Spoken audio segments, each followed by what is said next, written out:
राज्यातील पहिल्या वन नियंत्रण कक्षाचं वनमंत्री गणेश नाईक यांच्या हस्ते आज चंद्रपुरात उद्घाटन करण्यात आलं।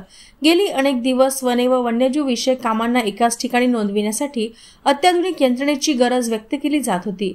हीच गरज लक्षात घेता चंद्रपूर शहरातील रामबाग वन संकुलात आता राज्यातील वन विभागाचा पहिला वन नियंत्रण कक्ष सुरू करण्यात आला। सुमारे 3 कोटी रुपये खर्चून हा नियंत्रण कक्ष उभारण्यात आला आहे। चंद्रपूर जिल्हा व ताडोबा परिघात प्रत्यक्ष जंगलात असणाऱ्या सर्व वनरक्षक कर्मचारी व अधिकाऱ्यांना एका ॲपद्वारे या नियंत्रण कक्षाशी जोडले गेले आहे।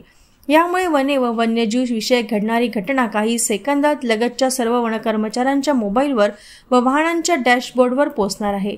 त्यामुळे उपद्रव अथवा घटना झालेल्या ठिकाणी विनाविलंब पोहोचून पुढची पावले उचलता येणार आहे।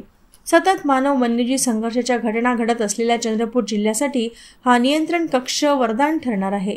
चंद्रपूर प्रमाणे राज्यातील इतरही संवेदनशील जिल्ह्यात वन नियंत्रण कक्ष उभारण्याची वनमंत्र्यांना यावेळी घोषणा केली।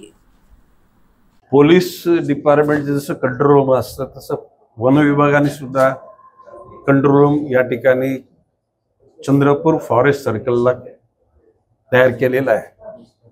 या ठिकाणी होणाऱ्या सर्व घटनांची माहिती मिळाल्यानंतर इथून जवळपास असलेल्या सगळ्या यंत्रणा ॲक्टिव्ह करण्याचं काम इथून केलं जाईल आणि ह्या चंद्रपूरचा फॉरेस्ट सर्कलचा हा कंट्रोल रूम यशस्वी झाल्यानंतर महाराष्ट्राच्या ज्या ज्या ठिकाणी सेन्सिटिव्ह एरिया आहे, म्हणजे वाघांचे हल्ले, बिबट्यांचे हल्ले, आगी लागण्याचं प्रमाण किंवा लाकूड तोडून नेणारे प्रमाण, या सर्व नियंत्रण करण्यासाठी याचा वापर निश्चित होईल आणि भविष्यकाळामध्ये प्रत्येक सर्कलला अशा प्रकारचं कंट्रोल रूम निर्माण आम्ही निश्चितपणे करू।